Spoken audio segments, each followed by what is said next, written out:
Saturday Night Country with Catherine Britt. ABC Local Radio.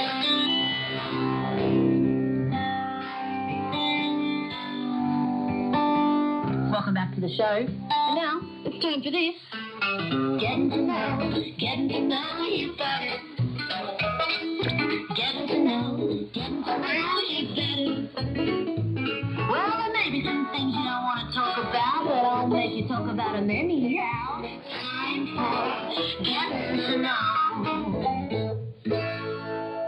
That's right. It's time for getting to know. And this week, my guest in Getting to Know is the wonderful Travis Collins.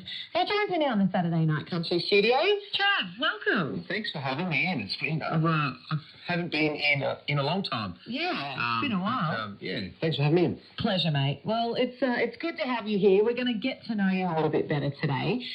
During this segment of Getting to Know, we really do go right back to the beginning. So let's start at the beginning. Where were you born?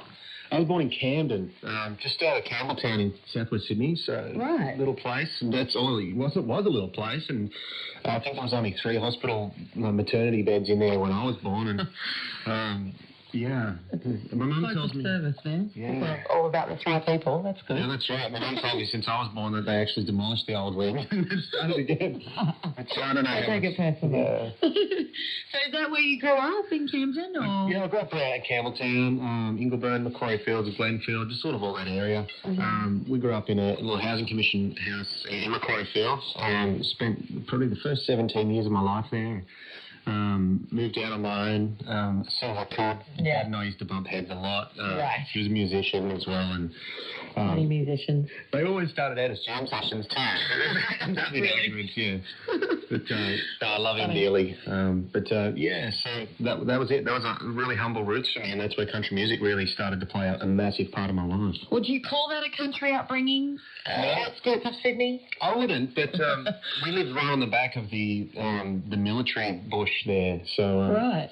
It was like you walk out the door and there's our street, and then straight out of our street was just all this military bush, and that's where we spent all of our days after school, just smashing our bikes down the trails and just you couldn't say it these days, but we used to take the little .22 rifle down there and shoot at rabbits and things like that. But we had a very country life for suburbia. Yeah, it's all right. Back then, they were illegal. So, yeah, it's okay. All right. Okay, well, you mentioned your dad was a musician. So you grew up in a musical family? Yeah, one of 6 kids, and pretty much at one point, everyone played something, got involved in the jam sessions, the sing-alongs, the sessions around the table, and I was pretty much the only one silly enough to carry on and try to make a career.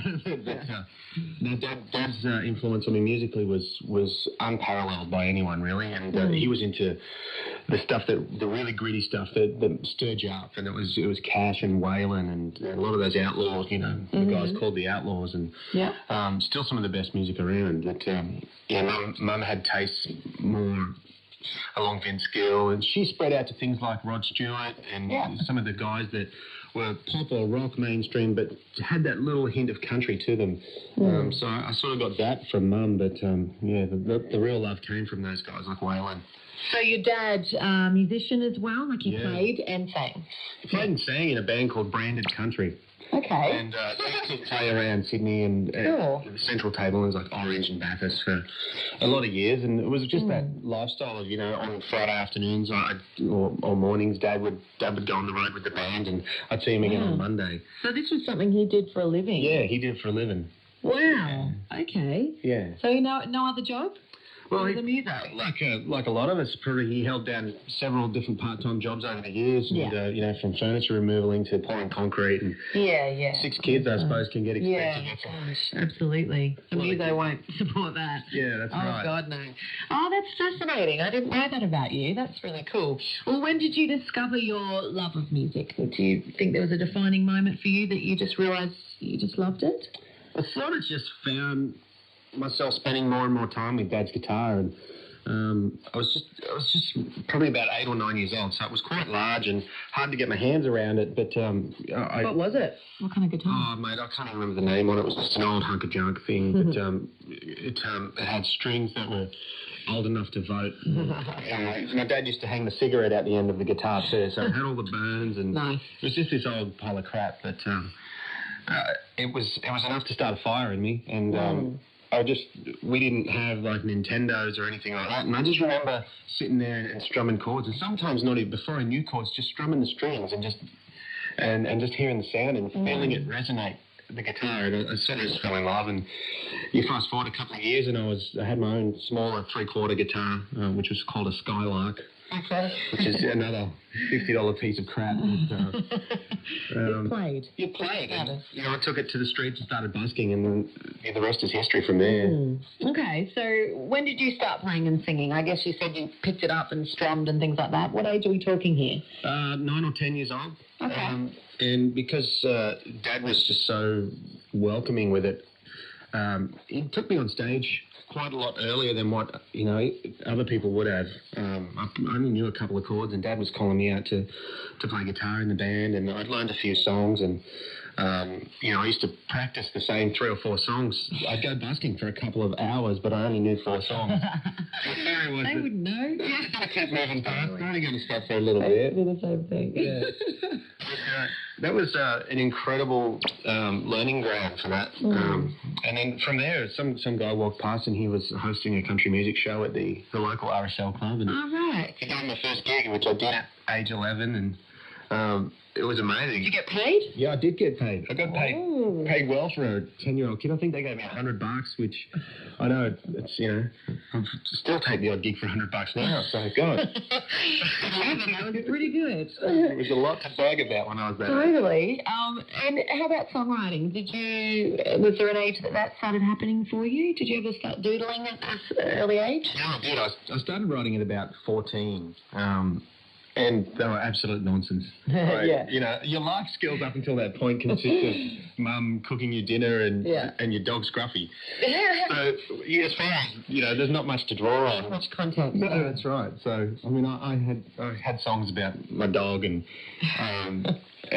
songs about mum and dad, which I guess really are the fundamentals of country music. Totally, you nailed them there. Somebody needs to die, and you need to fall out of love or something. Yeah, that's right. But, that comes later. When did you know that this is what you wanted to do for a living? Was that a defining moment at some point? At some point, yeah, it was. And to be honest, up until I was probably 17 or 18, it was something that I just loved immensely, and it was something that I still always thought I'd have to, have the day job, and I did. But it was when I was out on the road with Brian Young in 2002. Mm-hmm. And for most of the listeners that probably are aware of that name, it's an amazing tour, and it's tough. And you get taken into outback Australia, and you'll be on the road in every essence of that sentence. You'll be on the road for probably 4 months, I think our tour was. Wow. And some nights we slept in swags, some nights we slept in B&Bs, very rarely. But most nights was just swags out under the stars and right beside the troop carriers that we were driving around in. That's awesome. And, I learned a lot on that tour. It wasn't just about music, but it was about, Youngie. He sort of taught you the ins and outs, the ropes, how hard it was, but how enjoyable it could be. At the same time, at that age, I was really learning a lot about being a young man. And I think at that point, and seeing the influence that Youngie's show had on people out in regional Australia, it really made me think about it being more than just songs. It was actually an escape for a lot of people. Yeah. And it impacted me, incredibly. And that was the moment I decided, I wanted to do it. That's very cool. Did you ever pursue anything else? Did you study at uni or have another career path? No, I didn't. I thought about it. No backup plan. Yeah, that's right. Yeah, I like it. My mum worked at a fairly prestigious private boys' school, and I went and played at about 15 or 16 years of age. More as a novelty, I think I was there, but I went and played some songs at this Christmas party for the staff, and they offered me a scholarship to go there and study music and all that sort of stuff, which was It was really, really strange to me because I just wasn't used to it, and plus they had kind of crazy uniforms and not much for suits. But I didn't end up doing it. As soon as I finished school, I just went on the road as much as I could, and I thought that was the real apprenticeship that I needed to be doing. And to be honest with you, I feel like I've only just finished that apprenticeship now and starting to make the first few things as a tradesman. So it's a long, crazy ride, but I'm loving every minute of it. How about the talent quest circuit? A lot of the people coming through, and even now it's crazier again because you got all the stuff on telly. Were you ever a part of that whole thing? Yeah, massive. And I think most people that get in and get around that circuit, particularly in country music, we've got this incredible network of talent quests, country music clubs. They put them on. So, I did a lot of talent quests, and Mum would drive me around, and from parks to to Wagga. Yeah. There's so many that 1,000 of them come to mind right now.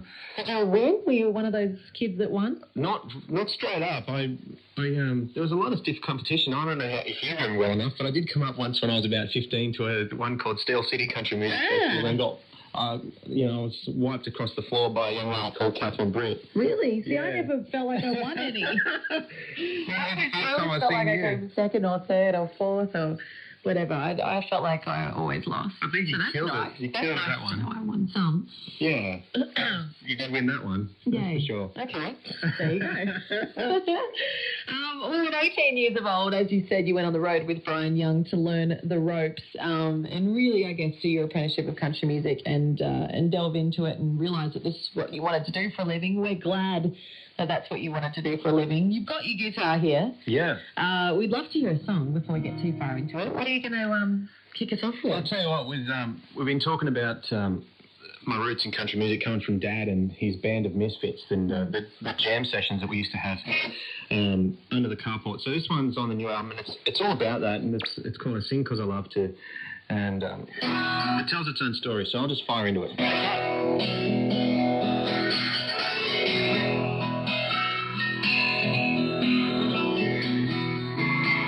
Across the street from Mabel's store, underneath my daddy's car,